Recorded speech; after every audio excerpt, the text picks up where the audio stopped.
Joining us now by telephone is Debra Schweizer. She's the public affairs specialist for the National Interagency Fire Center.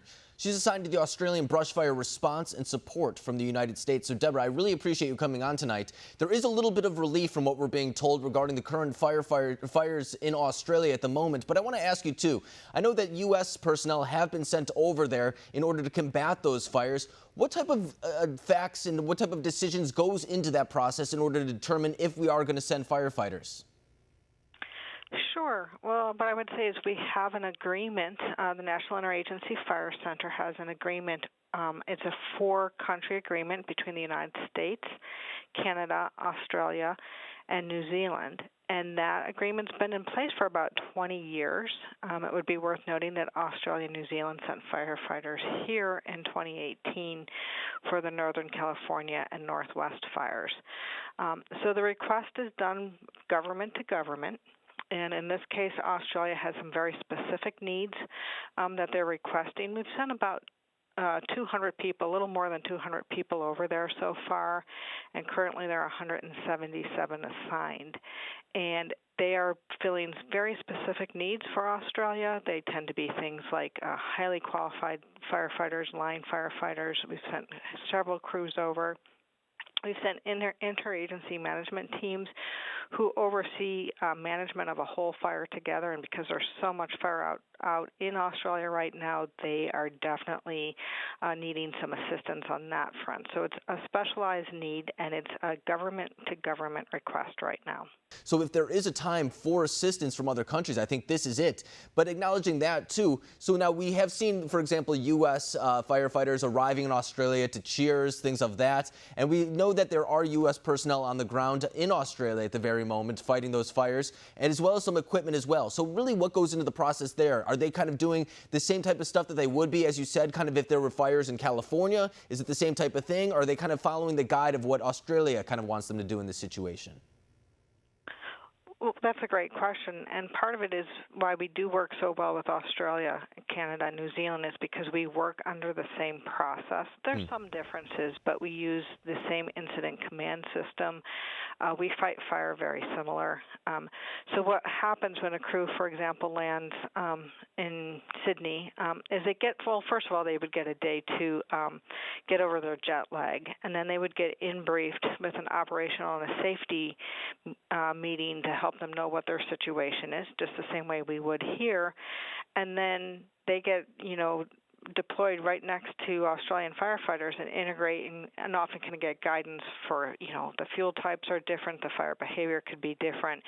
So they get, training on the ground as well to help integrate with that response. Right, and I would assume that when it comes to these professionals that fighting a fire is the same thing in California as it would be in Australia. Am I correct to say that? Yes.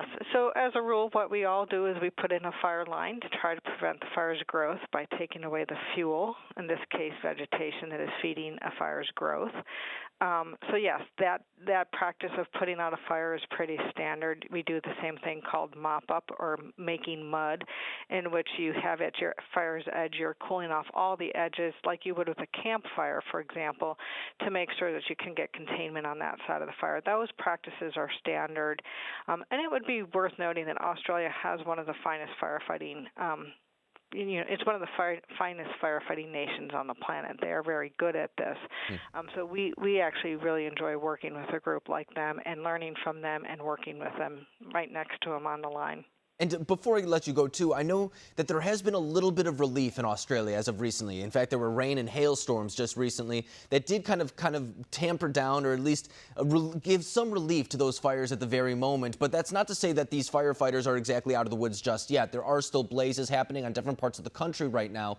What goes into the process, for example, to bring those individuals home to the U.S.? Is it no one comes home until that this process is done for good, that there's no more fires? Or how do you make a decision really to bring U.S. personnel home? So when we send folks, we tend to send them on a certain length assignment. In this case, because of the travel and the distance, they've tended to be 30-day assignments. More locally, for example, in the States, we would do a 2-week assignment, and that allows people to go home and get rest and take care of their personal lives. So we've already had folks that have been there for that time and are back. We had our first set of firefighters come back last week. So the decision, and certainly what we've been seeing is firefighters who, for example, were deployed to fires near Sydney, since Sydney has seen some rain, are getting, relocated to where there's a higher need. The same way we would do this here. So they're moving them to where there's the greatest need.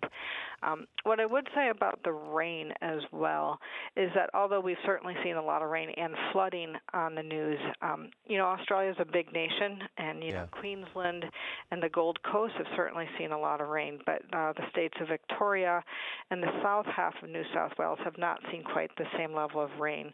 And it started to be that we are moving into the state of South Australia as well, as they are starting to see some more fires. So as you say, that southeast corner of the continent is where most of the fire activity is. It's not where most of the rain is.